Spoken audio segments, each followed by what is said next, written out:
আমার যে সিনেমা সেই টাকা ডাক্তারকে দিতে হবে। যে কিনা আপার নাম বিক্রি করে, আপাকে আমি শ্রদ্ধা করি, আমার দ্বারা তার কখনো কোনো ক্ষতি হবে না। আর যদি মানে সে যদি করে এটা তো আল্লাহ জানে, কিন্তু আমার দ্বারা আমি বারবার বলছি, বারংবার বলছি, আমার দ্বারা কোনোদিন আপার 1% ক্ষতি হবে না।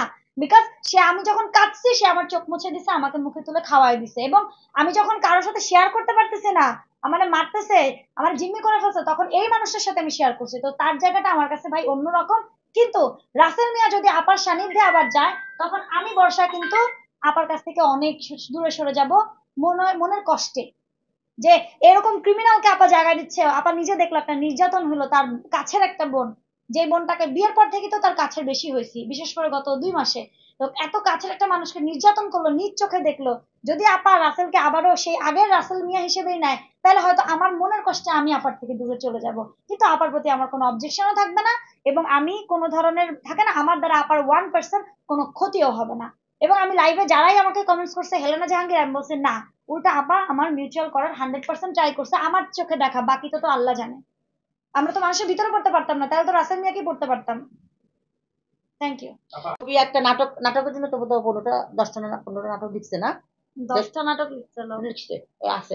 ছাপার জন্য 10টা নাটক লিখছিল বলছে। ওর আগেও অনেক নাটক বানাইছে, ওগুলি ভালো ভিউ হয়েছে, তখন আমার পেজটা মনিটাইজ ছিল না। যাই হোক, ও নাটক ও হচ্ছে কি আসলে মানে ওই অভিনয়ের প্রতি তার একটা নেশা, আক্রোশ একটা, বলে না যে, যেমন আমাকে এত যে বকা দেয়, আমার হাজবেন্ড বলে তুমি সব বন্ধ করে দাও, জয়যাত্রা বন্ধ করে দাও, তুমি তোমার যে কোটি কোটি টাকা জয়যাত্রা গেছে সেই টাকাতে তুমি সারা বিশ্ব ঘুরতে পারবা। বাট এটা তো আমার নেশা, ওটা আমার হাজবেন্ড বুঝে না। ওই রাসেলের এটা একটা আক্রোশ, নেশা। ও সিনেমা অভিনয় করবে, নাটকে অভিনয় করবে, যাকে পেয়ে তাকে দিয়ে নাটক বানাবে, যাকে পেয়ে তাকে দিয়ে সিনেমা বানাবে।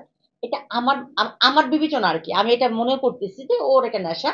ও বের হলে কি হবে সেটা আল্লাহ পাক জানে, তবে আমার সিনেমা, আমার যে সিনেমা সেই টাকা ডাক্তারকে দিতে হবে। মানে আপনি রিটার্ন নিচ্ছেন আমার ছবি বিক্রি করে আমাকে টাকা দিতে হবে? ও মা, এটা তো কন্ডিশনে ছিল, এটা কন্ডিশনে ছিল। আমি একটু জানতে চাচ্ছি আসলে মানে পুরোটা না, মানে একটু আগে পিছনে বলেন, আপনার ছবিটা আসলে কত টাকা খরচ হয়েছে? অনেক বড় বাজেট, এটা ছবি দেখলে বলতে পারবা তোমরা যে কত টাকা বাজেট হয়েছিল আসলে। এটা সব কথা সবসময় বলতে হয় না। আমি যদি, না আমি তো আমার সারাউন্ডিং এ যারা ছিল সবার, আরমান টারমান আমার পরিচিত, তো সবার নাম আমি দিয়েছি ডিরেক্টরকে। সবার আগে দিয়েছি আমি পিরজাদা হারুন ভাইয়ের নামটা। কারণ পিরজাদা হারুন ভাই আমাকে অনেক স্নেহ করেন, অনেক। উনি একমাত্র আমার জন্য প্রতিবাদ করেছিলেন যে হ্যাঁ, সিস্টার হেলেন একজন সিস্টার হেলেন, সে একটা কুমিল্লার গর্ব, বা এই মানে আমাকে সাপোর্ট করেছে। যে আমার কথা হচ্ছে, আমি যখন বিপদগ্রস্ত, যখন আমাকে কেউ আপা বলবে, সেটাই কিন্তু আমি মনে রাখবো। ঠিক আছে? সো পিরজাদ হারুন ভাইয়ের নাম আমি দিয়েছি। হারুন ভাইয়ের সাথে আমার কথা হয়েছে, তো পরে উনি বললো যে আমাকে 12 দিনের শিডিউল দিয়ে, আমাকে তো ডাকে নাই, একদিন গেছে শুধু।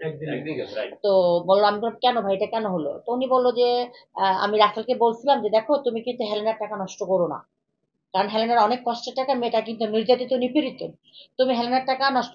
পিরজাদ হারুন ভাই আমাকে অনেক অনেক বেশি স্নেহ করেন সত্যিকার অর্থে, এবং আমাকে তুমি করে বলে যে হেলেনা, তোমার টাকা যদি কেউ নষ্ট করে এটা কিন্তু ছাড় পাবে না।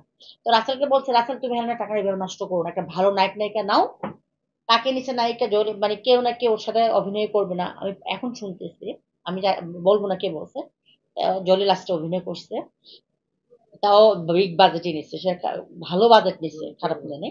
তো সেক্ষেত্রে তোমাকে ওদের কালকে ফোন করছিল জলি না, আমি টাকা পাঠাই দিচ্ছি আজকে, কারণ আমি এসব কারণ আপা দিতে পারি আপা না। কয়েকবার টাকা দিচ্ছে, এখন রাসেল যেহেতু অ্যারেস্ট, জলি আপু কি করবে বুঝতেছে না, তো জলি আপু আমাকে বসে বসাবো প্লিজ, কেমনে টাকাটা পাবো? জলি আপুর বোনটা অসুস্থ, আসলে তো একটা আর্টিস্ট পেমেন্ট এতদিন আটকে থাকে, 4 মাস হয়ে গেছে।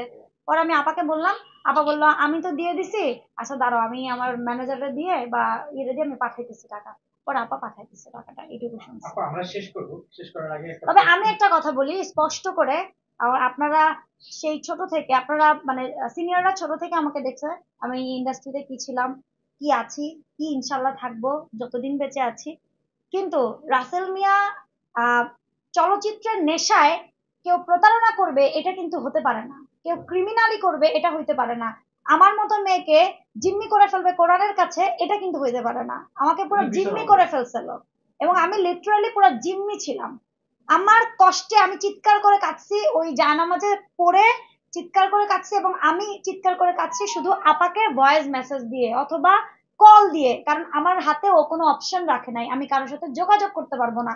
এই যে প্রতারণার ফাঁদ পেতে শিল্পী হওয়ার যে ধান্দা, এটা যেন না হয় এই আমাদের ইন্ডাস্ট্রিতে। এক আর দ্বিতীয় হচ্ছে, স্পষ্ট করে বলছি, রাসেল মিয়া বের হওয়ার পরে এই সিনেমার জন্য আমি আপাকেও বলছি যে এই সিনেমার জন্য প্রমোশনে যা লাগে আমি করবো, তুমি টেনশন করো না, ডাবিং অন্যকে দিয়ে করাও। কিন্তু এই রাসেল মিয়া যে কিনা আপার নাম বিক্রি করে, আপাকে আমি শ্রদ্ধা করি, আমার দ্বারা তার কখনো কোনো ক্ষতি হবে না।